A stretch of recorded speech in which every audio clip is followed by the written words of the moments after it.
Hay una serie de historias que se entrelazan con esta, ¿verdad? Como la preexistencia de todo este espacio, como una casa que fue creciendo con el tiempo, que creo que se pueden ir viendo los distintos retazos con los cuales fue transcurriendo el tiempo y se fue protegiendo la vida de las personas que habitaban acá. Nosotros le hicimos la última ampliación, y una ampliación muy extraña que en realidad no le agrega metros cuadrados, pero sí le saca todas las paredes. Al sacarle las paredes y al sacarle la estructura, lo que conseguimos es un espacio que pone detrás de cada una de sus cicatrices la marca de las intenciones de los propietarios originales de ir albergando la vida, custodiando lo que les parece interesante, importante, etc.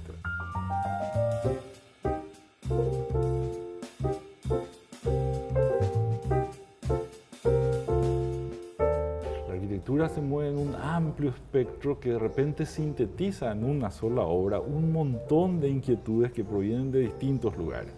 Con más razón en espacios como este, con tanta preexistencia, porque en realidad el suelo es preexistente, los cielos son preexistentes, incluso la materia que fue extraída para liberar el espacio todo el tiempo se recoloca en el mismo lugar. Es decir, esta pared que está acá detrás mío está hecho con los fragmentos de los mismos muros que se sacaron de acá. La arquitectura en los últimos años desarrolla mucho el concepto de atmósfera y cómo es la atmósfera, y tiene todo que ver con respecto a cómo se percibe el espacio. Lo que hemos intentado hacer es un espacio que permita meter 100 o una obra, ¿verdad? Y que en todo momento le haga el suficiente respaldo como para conseguir el silencio cuando es una, ¿verdad? O albergar la cantidad que se pueda cuando son muchas.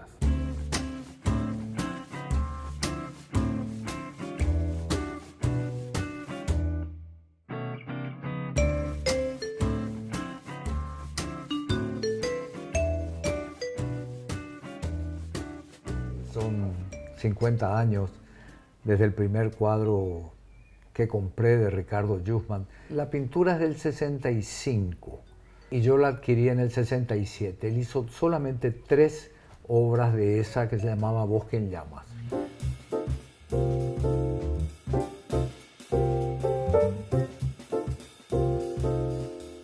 Quizá el valor de todo esto sea que uno se haya tomado el tiempo, la constancia, la continuidad de saber de que esto se estaba convirtiendo en una sucesión de cosas que después con los años se transformó en lo que es. No es que uno empieza pensando, voy a tener una colección. Es un hábito al cual uno lo va ejerciendo como ejerce tantos hábitos.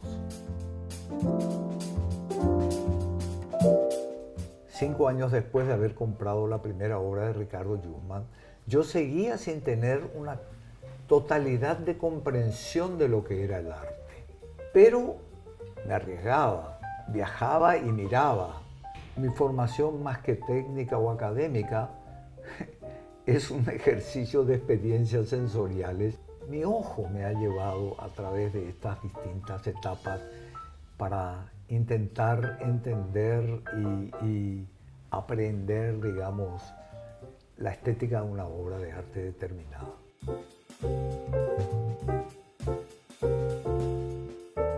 Yo creo que son las decodificaciones estéticas propias, ¿verdad? Cómo uno se planta frente a un discurso estético determinado. Uno acaba eligiendo cuadros también con un criterio estético no determinado, sino con la suficiente apertura de saber que hay una propuesta ahí que es interesante. Siempre he tratado de mantener en mí un discurso llano. Yo dije, yo tengo que mantenerme con la suficiente entereza personal de continuar mirando el arte desde mí y desde mis códigos.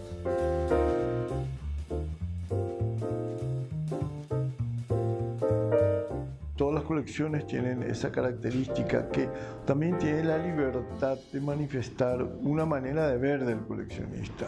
El coleccionista se mueve mucho por deseo, por interés, no es tanto como por un cálculo de cubrir una etapa, un momento, un estilo, sino que se juega también guiado por su instinto. Hay como un azar o una contingencia con la cual el coleccionista tiene que negociar, digamos. Crear una colección es igual de importante que difundir la colección, mostrar la colección, ¿no? Una colección de arte que no se muestra no tendría una permanencia y no sería objeto de estudio para el futuro. Es una colección muy diversa, constituida a lo largo de 5 décadas, que ha estado hasta un cierto punto en el dominio de lo privado, pero que por el volumen al que ha llegado y por el carácter, digamos, de las obras que la componen, exige hacerse pública. Y creo que es lo que ha entendido la familia Nasta, y por eso Fundación Texo, y por eso dar a luz pública a esta colección.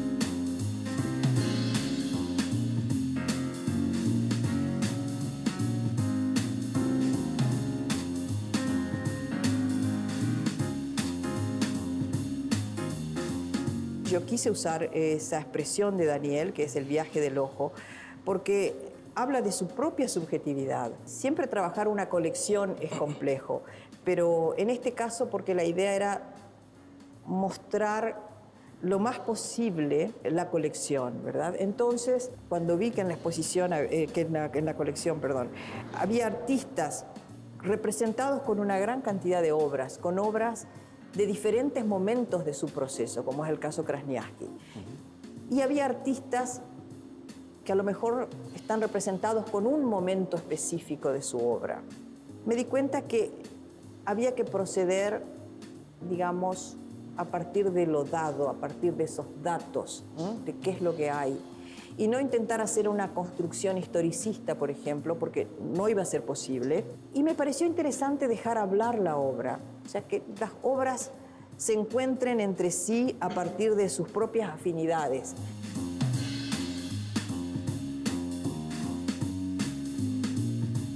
Casi un estado del arte esta posición, porque hay mucha obra y comprende distintos momentos, aunque no estén ordenados cronológica ni estilísticamente, sino en función a otros criterios. Sí permite como aproximaciones a la historia del arte, una aproximación que quizá nosotros manejamos en forma un poco lineal y por etapas, por momentos, por épocas, y acá obliga a entradas distintas, a miradas distintas, incluso interrumpidas.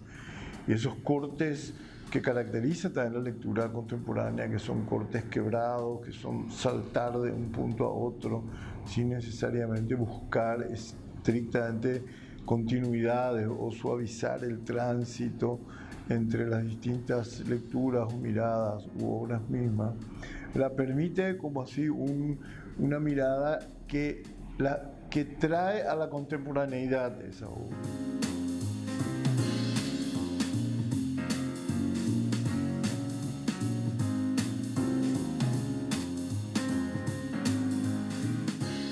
Estamos frente a un paisaje de 50 años. Nosotros no vemos la obra como fue concebida en su momento, o sea, ninguna obra nos habla desde el momento de su producción, sino que nos habla desde diferentes temporalidades acumuladas. la diversidad es muy grande, los lenguajes son distintos, los tiempos son distintos. Entonces, cómo articular eso en un solo tiempo es lo que más me preocupó.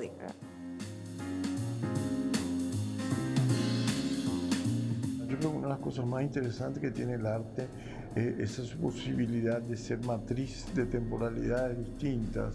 Entonces, una misma obra, si tiene una intensidad de experiencia histórica y carga humana, puede decir cosas en un tiempo y decir cosas en otro, según las miradas a las cuales también se encuentre sometido, pero también a las obras con las cuales se encuentren a su lado. Entonces, la exposición, con el hecho de borrar así las huellas de una trilla histórica predeterminada en etapas, abre entradas distintas y obliga incluso a que una obra sea interpelada de otro tiempo. Entonces, a mí me interesó mucho esta cuestión, esta exposición, porque es una exposición que mira contemporáneamente el arte paraguayo.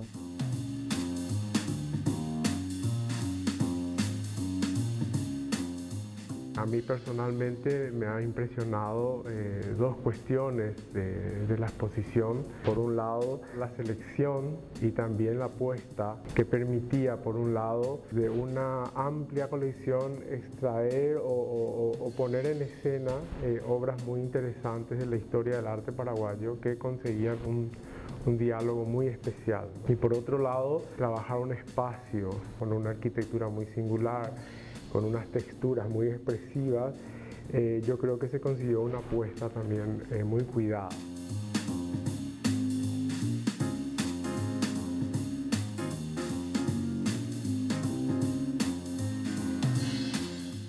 Me parece que hay un buen ensamble entre la mirada del curador, de la curadora en este caso, y la mirada del coleccionista, porque ambas son instancias de edición, de selección, de montaje, si se quiere, ¿verdad? En el sentido de recorte de un panorama determinado para armar otros panoramas.